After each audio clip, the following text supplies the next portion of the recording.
Eles foram a primeira civilização que temos conhecimento em todo o planeta Terra. E, surpreendentemente, foram geniais, um povo avançado e com grandes tecnologias muito à frente de seu tempo. Foi há mais de 7.000 anos. Hoje o Mundo Muito Louco vai explorar essa região, conhecida como Mesopotâmia, onde atualmente se encontra o Iraque. É muito estranho que as escolas atuais não falem muito sobre eles, já que foram eles os criadores de muita coisa que a gente usa até hoje. Tipo o quê? Ixi, tanta coisa, mas vamos lá. Eles criaram a roda, o calendário, a agricultura, a matemática, a cerveja, obrigado, e até a escrita. A escrita? Sim. Pela primeira vez, o homem usou esse tipo de comunicação para registrar a sua vida, suas economias, suas crenças, e graças a isso, a gente pode conhecer muito mais dessas mentes brilhantes. A sua escrita, por sinal, era muito diferente da nossa e de todas que existem na Terra. Esses risquinhos aí que você tá vendo? Isso era a escrita deles, a escrita cuneiforme, que graças a pesquisadores geniais, hoje podemos traduzir e entender tudo o que eles faziam, esses registros nessas tábuas de argila. E o que está escrito aí? Calma, que eu já vou traduzir tudo para vocês. Mas antes de começar, eu vou dar um importante spoiler. O episódio de hoje vai trazer mais perguntas do que respostas, tudo bem? Essa civilização ainda guarda muitos segredos e mistérios que ainda não foram desvendados. Muita coisa está debaixo da terra, muita coisa a gente não conseguiu descobrir, ou não foi nem encontrado. Mesmo assim, vamos investigar a fundo as evidências encontradas até agora. Evidências que se encontram tanto na região onde tudo aconteceu, como nos grandes museus do mundo, que também guardam esses tesouros e registros. E para investigar tudo isso de perto, o Mundo Muito Louco vai invadir os maiores museus do mundo, e eu vou dividir com vocês. Claro que algumas coisas ficaram no Iraque, afinal não dava para carregar esse prédio gigante aí, que eles chamam de zigurates. Mas muitas peças preciosas foram levadas para os museus mundo afora, para conservação. Ou seja, o Mundo Muito Louco foi até Paris, no Museu do Louvre, para conhecer algumas obras. Acho que eu fui a única pessoa que entrou no Louvre e não queria ver a Mona Lisa, eu queria ver escritas cuneiforme. Eu vi a Mona Lisa também, legal, mas eu queria estudar mais sobre esse povo aí. Fomos também até Roma, no Museu do Vaticano, onde outras peças estão guardadas. É aqui, atrás das portas do Vaticano, que muitos segredos estão guardados.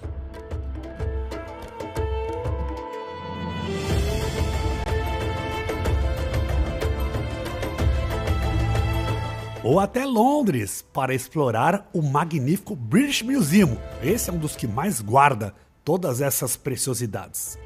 As obras mais lindas de todo o planeta.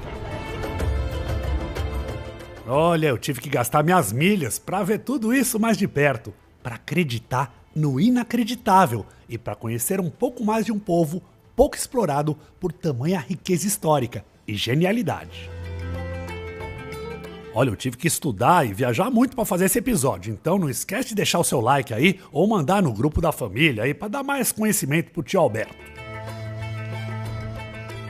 Mas vamos voltar a falar dos sumérios. Os sumérios criaram a primeira religião conhecida e registrada na Terra, uma religião que ainda desperta muito mistério em torno de seus deuses, que segundo seus relatos vieram dos céus, trazendo conhecimento e tecnologias avançadas.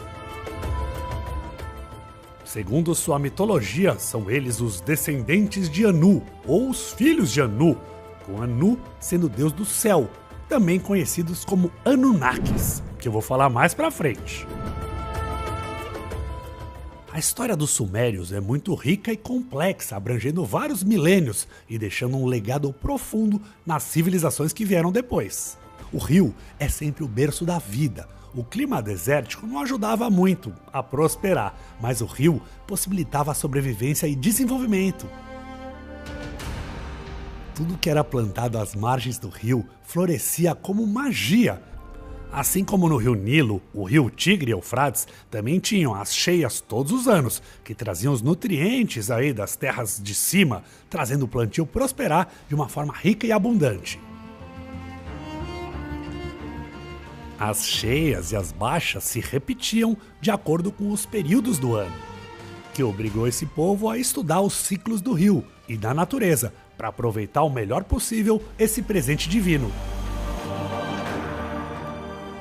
Para eles essa era a explicação, era tudo culpa dos deuses, que deveriam ser homenageados e respeitados. A origem do povo sumério ainda é debatida por muitos estudiosos, que se contrariam em suas versões. Uns acreditam que ele era uma população indígena que já estava ali na Mesopotâmia, enquanto outros sugerem que eles vieram de regiões ao leste e ao sul. Faz muito tempo, por isso não dá pra gente responder com muita precisão. A gente tem algumas evidências, alguns estudos, mas ainda tem muito debate. Segundo evidências encontradas na região, tinha algumas aldeias ali, como Eridu, que surgiram antes ainda desse período. Foi em torno de 5.500 a.C., durante o período Ubaida. A cultura ubaidiana é pré-suméria e a agricultura, por exemplo, foi uma das coisas desenvolvidas por eles e reaproveitada pelos sumérios, claro. Antes de eu continuar falando deles, a gente vai embarcar na minha máquina do tempo. Vamos voltar um pouco antes da história para você entender a cronologia.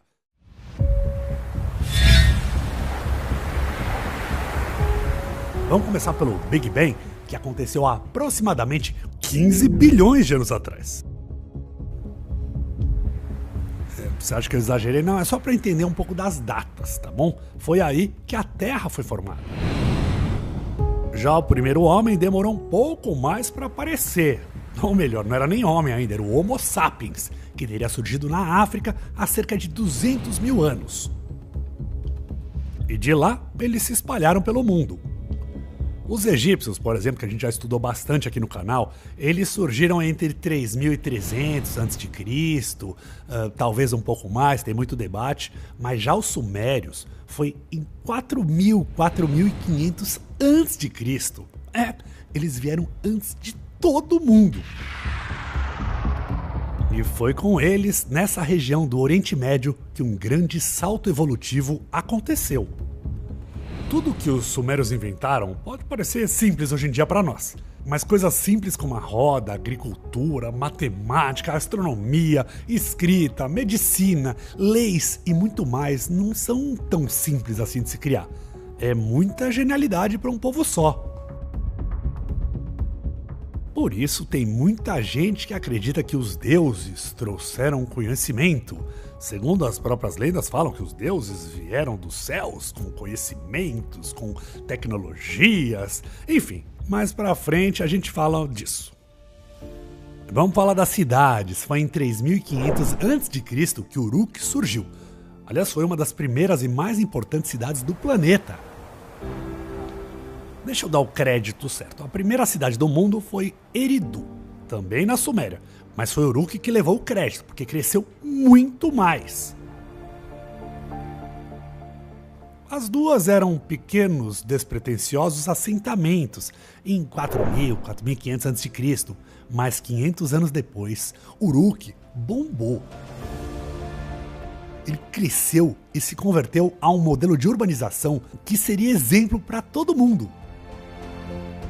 A cidade tinha templos, tinha bairros, tinha praças, estabelecimentos comerciais, lojinha, exército para botar ordem na casa, irrigamento, sistema de administração pública, ou seja, eles foram os inventores da burocracia. Tinha que botar ordem, né? Tinha que organizar. Em 3.300 a.C., a população chegava a umas 40 mil pessoas. Em 2.800 a.C., parece que foi o auge do poder. Estudos calculam que já tinham mais de 80 mil pessoas morando lá. A coisa bombou, foi fervo. A primeira grande cidade do mundo ainda é reconhecida, com quase o mesmo nome, sabe? Atual Uruk. Que país é esse? Iraque. É o Iraque. Mas vamos voltar lá para trás, né? Foi durante esse período que a civilização suméria fez importantes avanços culturais e tecnológicos. A cidade foi forçada a achar saídas para organizar todo esse povo, um sistema para registrar as coisas. Ou seja, no começo, 5 ovelhas eles marcavam com 5 bonequinhos lá de ovelha, 5 estatuazinhas, né? Mas depois começou a crescer o número e como é que fazia? Aí eles criaram um número para representar essas coisas. Ou seja, criaram a matemática. Aí era 5 linhas pro número 5, depois um círculo pro número 10, e assim começava toda essa numeração aí, que a gente já usa até hoje. Outro marco muito importante foi a invenção da escrita. A escrita cuneiforme. Tinha que botar coisa no papel para botar ordem na casa, né? Ou melhor, nesse povo, nessas cidades. Tudo começou com alguns pictogramas, né, que eram gravados em um tablete de argila, usando uma estaca afiada. Com o tempo, esses símbolos foram evoluindo para sinais mais abstratos e foram usados para documentar leis, contratos, eventos históricos, contos literários, religiosos, mitos e muito mais o que se vivia ou o que se pensava na época. E para lidar com a escrita, os sumérios tiveram que desenvolver as escolas. É culpa deles então? Eles precisavam formar os escribas que desempenhavam funções essenciais na administração pública e religiosa. E os que iam para a escola depois virariam escribas e ganhariam muito bem, teriam dinheiro e status, viu? Fica a dica aí para você. No começo, a escrita era usada para registros econômicos, money talks, né? Mas logo evoluiu para narrativas literárias e mitológicas, como a Epopeia de Gilgamesh. Talvez uma das obras mais famosas deles, né? A Epopeia de Gilgamesh é uma das primeiras obras literárias do mundo e conta a história do rei Gilgamesh, que governou Uruk por volta de 2700 a.C. Gilga é descrito como 2/3 divino e 1/3 humano. Gilga? Como assim Gilga? É Gilgamesh, pô. Eu posso dar esse apelido carinhoso pra ele ou tô cometendo uma heresia? O homem tinha grande força e sabedoria, mas também era arrogante e opressor. Então talvez ele não goste desse apelido nem das minhas piadocas, né? Parei. O seu amigo Enkidu morreu e abalou profundamente Gilgamesh, que fica obcecado pela busca da imortalidade. E assim, ele fica viajando e buscando por isso. Ele vai atrás do único ser humano que sobreviveu ao grande dilúvio e que obteve a vida eterna. Esse papo de grande dilúvio também é assunto que a gente vai voltar um pouquinho mais pra frente. A narrativa mistura mitologia, mortalidade e explorações filosóficas sobre a vida e o significado da amizade. Olha que bonito. Esse papo de imortalidade, ele é muito comentado, ele aparece muito na história dos sumérios. Gilgamesh acaba aceitando isso e decide se concentrar em governar com sabedoria e construir legados duradouros para sua cidade e para a humanidade. A Epopeia de Gilgamesh influenciou muitas tradições literárias e religiosas, incluindo a literatura hebraica, a tradição épica ocidental. O tema das suas histórias reverberam em muitas culturas e continuam a ser lidos, estudados e admirados no mundo todo. A descoberta dessas tábuas de argila aí, que tem a Epopeia, foi crucial para entender um pouco da literatura e da religião da antiga Mesopotâmia. Religião que, por sinal, ela tinha um papel central e muito importante na vida deles. Bom, o povo mesopotâmio era politeísta, eles tinham um monte de deus lá, eram os deuses associados à natureza, como o céu, a água, a terra, o vento, e tinham também funções sociais, como tinha o deus da guerra, o deus da fertilidade, tinha deus pra tudo e pra todos. Aliás, chuta quantos deuses eles tinham aí, chuta um número. É mais, fala outro, é mais ainda. Eles tinham de 500 a 1000 deuses, era muito deus, tinha deus pra tudo. Olha, segundo a lenda, todo o conhecimento deles teria vindo dos céus, trazido por seus deuses. Essa teoria aí enlouquece os ufólogos que ao escutar isso urram. Tá vendo? Tá vendo como existe vida extraterrestre? Aí é o princípio da teoria do famoso livro Eram os Deuses Astronautas. Será que eram? Isso dá uma longa discussão, mas a gente discute mais pra frente. Voltando ao assunto do Grande Dilúvio, essa parte é uma das histórias mais intrigantes da antiga Mesopotâmia. Por sinal, existem relatos históricos que dão evidências que esse dilúvio teria acontecido nesses tempos. Provavelmente isso não foi pura mitologia ou lenda. A lista de reis sumérios registra que 8 reis reinaram antes do Grande Dilúvio. Ou seja, temos provas que isso aconteceu. A história, por sinal, é muito semelhante com o relato bíblico de um senhor que teria feito uma arca para salvar a humanidade. Essa parte acho que você já conhece, né? A tal da Arca de Noé. Aliás, todo mundo conhece essa história, mas segundo a literatura suméria, o dilúvio foi real, histórico, universal e catastrófico. Destruiu não só a Suméria, mas toda a humanidade. Isso ainda é discutido entre os historiadores, tem muita conversa sobre isso, mas que algo aconteceu ali, com toda certeza. Eu comecei a contando já o final da história, que o ápice, o final, mas a gente pode voltar ao começo da história para entender melhor?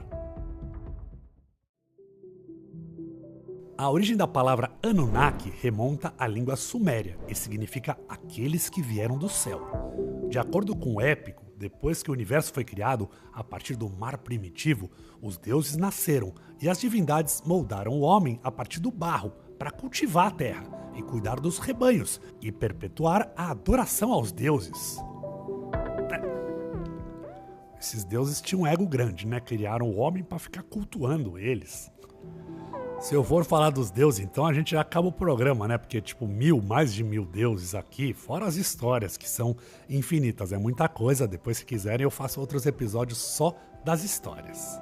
Mas dizem que 7 sábios da mitologia suméria foram enviados da Terra, por Enki, no início do tempo, para dar aos seres humanos as sagradas leis da civilização, os ensinamentos, o conhecimento. Essa história era conhecida pelos arcadianos, pelos babilônios, como Apkallu ou Apkallu, peixe, que são retratados com o corpo de peixe e a cabeça de um homem, ou com o tronco de um peixe e braços humanos, pernas e cabeça, e às vezes com ou sem asas. A gente encontra muitas esculturas aí representando esses deuses. Mas tem uma outra versão mitológica que ficou muito popular aí na internet ou nos programas do History Channel, que conta que os deuses teriam vindo para a Terra em busca de ouro, já que o seu planeta tinha sido destruído e eles precisavam de ouro para salvar o planeta deles. Por isso, vindo para cá, viram que dava muito trabalho procurar ouro e garimpar o ouro, e por isso eles criaram o homem. Criaram o homem, mas não nos deram imortalidade. Que pena, né? Eu não achei exatamente essa parte da história nos textos sumérios que eu estudei, mas como são muitos, ele pode estar aqui no meu. Se você tiver o link exatamente, ou a tabuinha de cuneiforme, me manda aqui para eu estudar mais. Mas o que sabemos é que o ouro exerce uma fascinação no ser humano em toda sua existência. O ouro é um condutor mágico e muito raro aqui na Terra, que os sumérios já tinham adoração. A gente encontra um monte de objeto deles feitos de ouro, principalmente para os reis, para os nobres. Aliás, uma curiosidade, não sei se você sabe, mas o ouro não é original da Terra, né? Ele veio para a Terra através de esteroides do espaço, por isso ele é tão raro, tão caro e tão desejado pelo homem em toda a sua história. Sem contar o fascínio pelo brilho dele, pela cor e tudo mais. E se quiser, em outro episódio, eu falo só do ouro aqui, porque dá um episódio inteiro. Mas a mitologia suméria também conta muitas histórias que aparentemente foram aproveitadas em outras culturas e civilizações. Além da Arca de Noé, Gênesis, da Torre de Babel e outros trechos encontrados da Bíblia ou na nossa literatura, como Adão e Eva. Adão e Eva também são personagens que fazem parte da mitologia dos sumérios. Olha, se os sumérios fossem ganhar uma grana por direitos autorais, eles estariam muito ricos. Que pena que eles desapareceram, né? De uma forma misteriosa também, mas isso também é outro episódio. Além de todos esses talentos, os sumérios também tinham conhecimento espetacular na arquitetura e construíram esses templos monumentais chamados de zigurates. Os zigurates são palácios que sobem em camadas, como uma pirâmide escalonada, que eles serviam como centros religiosos dedicados às divindades. Nele tinham quartos para os seus sacerdotes, salões para ritos, e eram consideradas casa da divindade protetora da cidade. E as práticas religiosas envolviam rituais diários, sacrifícios de animais e festas religiosas para celebrar os deuses. A gente pode encontrar uma arquitetura parecida e práticas parecidas nas pirâmides astecas, mas também é assunto para outro episódio se vocês quiserem. Os zigurates são uma espécie de pirâmide e foram feitos antes dos egípcios, tá bom? Os sumérios já tinham essa arquitetura sofisticada e ousada, aliás, antes de todo mundo, né? Um dos zigurates mais preservados é o zigurate de Ur. Esse templo monumental refletia o poder e a riqueza da cidade e era um símbolo de devoção religiosa dos sumérios. Ele tem aproximadamente 62 metros de comprimento, 43 de largura e deveria ter uns 21 metros de altura. O número é uma estimativa, especulação, já que só os alicerces sobreviveram. A maior parte não resistiu ao tempo, que é uma pena. Nisso, o faraó egípcio, nosso amigo Kelps ou Khufu, superou eles e mandou bem. A Grande Pirâmide é a única coisa desse mundo antigo que aguentou de pé tanto tempo. Mas ela é um pouco mais moderna, né? Ela foi feita depois. E o Egito teve um poder centralizado, né? O Egito virou um império, ele tinha dinheiro do Egito inteiro para fazer essa obra, eles conseguiram a unificação. Aqui, né, na Suméria, já era diferente, eles brigavam, disputavam muito. A coisa começou a desandar por volta do ano 2000 a.C. Eles foram os pioneiros em calcular raízes quadradas e frações, um negócio que nem eu sei, até hoje em dia eu não sei direito fazer essas coisas. Criaram também o sistema sexagesimal, que ainda hoje é a base para toda a divisão de tempo. Tudo era baseado no número 60, pela praticidade de dividir o número 60. Eles que dividiram o dia em 24 horas, cada hora em 60 minutos, cada minuto em 60 segundos. Não é genial, gente? Essa estrutura lógica facilitou a cronometragem precisa e coordenação de todas as atividades da sociedade. Teriam eles aprendido isso com os deuses? Afinal, se você vê essa imagem do deus, ele tem um relógio no pulso aí, não tem não? Parece, não parece? Sei não. Aliás, algumas imagens que a gente vê aí dos seus deuses parecem muito com coisas modernas e levantam muitas questões ainda sem resposta.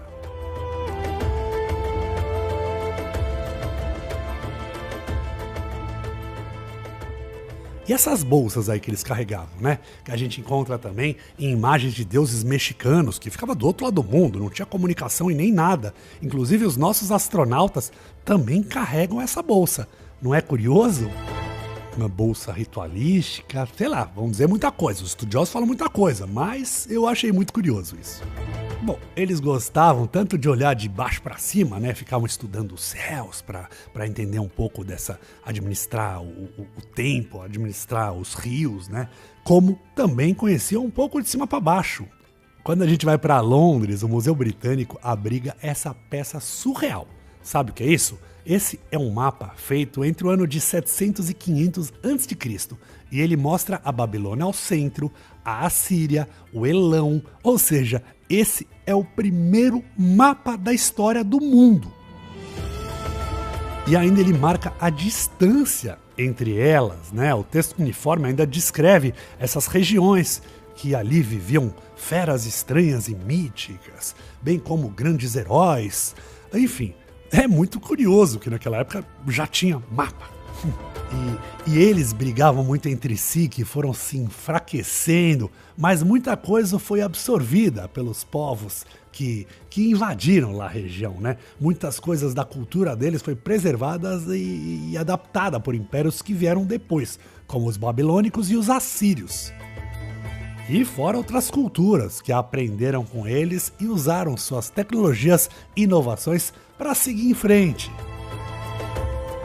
Até hoje eu acho que esse povo não ganhou o devido crédito. Por isso, se você gostou de tudo isso, compartilha com os amigos, deixe o seu like e o seu comentário e dá uma olhada no canal que tem muito mais coisa curiosa e interessante desse nosso mundo muito louco. Valeu, até o próximo, tchau!